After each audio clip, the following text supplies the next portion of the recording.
Hey, thanks for joining me. In a box of comics that somebody sent me, there was this random issue of Prophet, issue 5. I think this must be a volume 2 kind of situation. Somebody can correct me on that. Yeah, well, volume 2. So I'm guessing the original series started by Dan Panosian, and he was not feeling it, so they handed it over to Stephen Platt, and it took off and shot him to the stratosphere for a couple of issues, which I've reviewed all of those. And then I guess they started Prophet over at some point. This is volume 2. This is a Platt penciled, and it says Marlowe, so Marlowe Akiza on inks, I'm going to guess. Double page, fold out cover. It becomes kind of hard to see what the hell is going on, which is pretty standard Stephen Platt, because he's doing the cover here. It's just kind of hard to make this out. You got Shaft up here and some other chick, I'm not sure who. Some guy in the bottom corner. I'm trying to decide if that's supposed to be somebody. Over here, some kid. I don't know if that's supposed to be somebody. You got like an obvious Wolverine. You got Mr. Fantastic. You got the Hulk back there. You got Captain America's shield. I think that stuff's kind of funny to throw in there just as like a gag. I mean, why not? I don't know what's going on in this box that this dog is looking at. There's this goo coming out of it. There's a lot going on in this cover.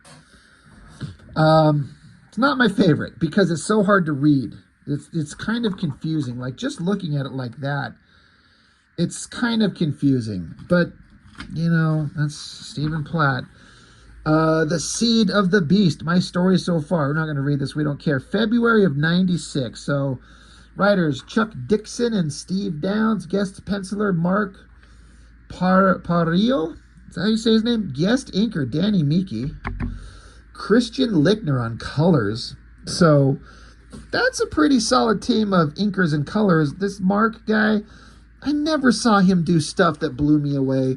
And having flipped through this book, nothing has changed that mindset. It's kind of another one of those early Image guys that started out, had some skill, but not quite a lot of skill, and did the best they could and kept going and probably got a lot better. I honestly don't know where this artist ended up in the future. I don't know if he keeps drawing. Does he get really good? I know the name from early Image, but I don't know what he ever kind of got into as time went on. Not super anything, not super interested in anything that's going on here. Does this chick kick him? What is she doing here? I don't know. Anyway, he picks up this girl. Looks like he snaps her neck. Looks like she's only got one leg. Where's her right leg? Is she like a amputee? This guy's got big enough legs for everybody. And then there's some drawing going on in the background here. The coloring's just hiding it. I don't think it's working very well. It's kind of cluttery. It's kind of dark and muddy. It's not great. What's interesting is I'm sitting here looking at this book, and I just got done, as of recording tonight, but these are released at different times. But I just got done recording an hour-long video looking at a pile of continuity comics. I was talking about how they're so well drawn and they bore me to tears and I'm not interested in them at all.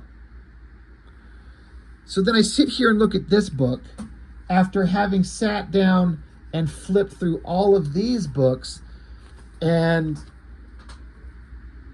it's kind of shocking how good the physical drawing, or the physical, whatever, the technical drawing skills of all those books from continuity, how much better they are than this stuff.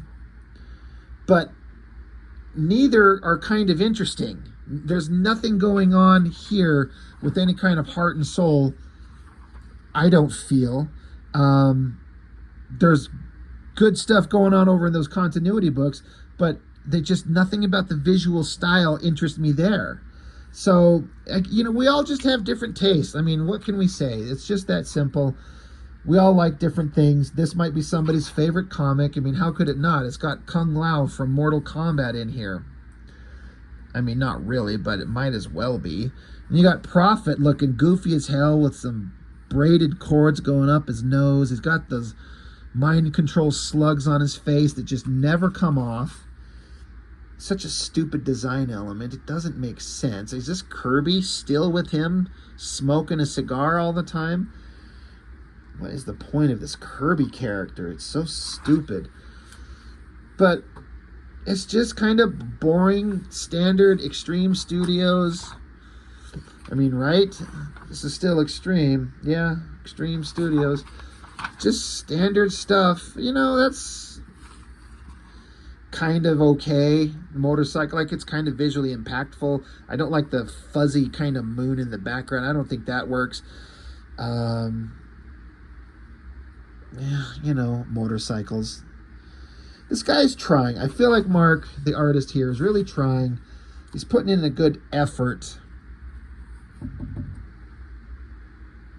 But so I didn't really read this story. I tried. There's a box. Excuse me, I'm sorry. There's a box on the cover, oozing goo. So there's a box here, and there's a dog looking at it. And then I guess erupting from it is a giant octopus thing. Is this it says, who robbed their skin from off them and the flesh off their bones? Who also eat the flesh of my people and break their bones? Yea, they chop them in pieces as that which is in the pot, and the flesh within the cauldron. Shall then they cry unto the Lord, but he shall not answer them. Micah 4, 2, and 3. Is that? What the fuck is that? I'm sorry, I'm not a religious man. I don't know all the books in the Bible. Is Micah a chapter in the Bible? It's going to be embarrassing if it's not. People are like, are you stupid? Of course not. But a giant octopus thing erupts out of the ground, and it grabs the dog. This guy says, cough up the pup, you pooch munching maggot. All right, whoever you are. They want to save the dog. Of course they do. And then it explodes, and the dog's fine. Really? This is what we come up with? And it says the end with a question mark. Dun, dun, dun. Extreme Prejudice, trade paperback. Before the Destroyers came, before the ultimate sacrifice was made, prejudice reigned with the revelation of the new gene, repacking the epic 7-part story with new pages of story and art and an incredible new cover. Is it incredible?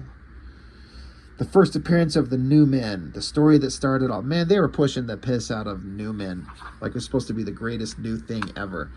I'm wondering if this thing ever happened. I remember, having flipped this book open and seeing this. I remember seeing it before vaguely. Christian #1. She's been a housewife, a cop, an assassin, and a junkie. Now she's the best protection money can buy. Story by Liefeld, because of course it is. An art by Pop Han is the M silent, MHAN, Pop Han. That is very different from your standard Image comic stuff. And to go into Maximum Press and do this kind of thing, it instantly makes you go, well, that looks better than this shit and everything we just saw in this book. But did this ever actually happen? I'm kind of curious. I like the graphic design of the girl and her legs turning into this black silhouette shape and this gun. Just kind of an odd gun with a little mini clip on the bottom and then a giant super clip on the top. That's not how guns work, but that's okay. Prophet and Chapel, Super Soldiers. Pencils by the same guy who drew this book. Written by Cyrus Voris and Brian Witten. I'm sure that was a work of genius. Holy shit. Double page. Gotta flip it over. The hunt is on. Shadowhawk executes extreme violence as Hunter becomes killer in Shadow Hunt. Okay. That's a pretty vicious looking Shadowhawk.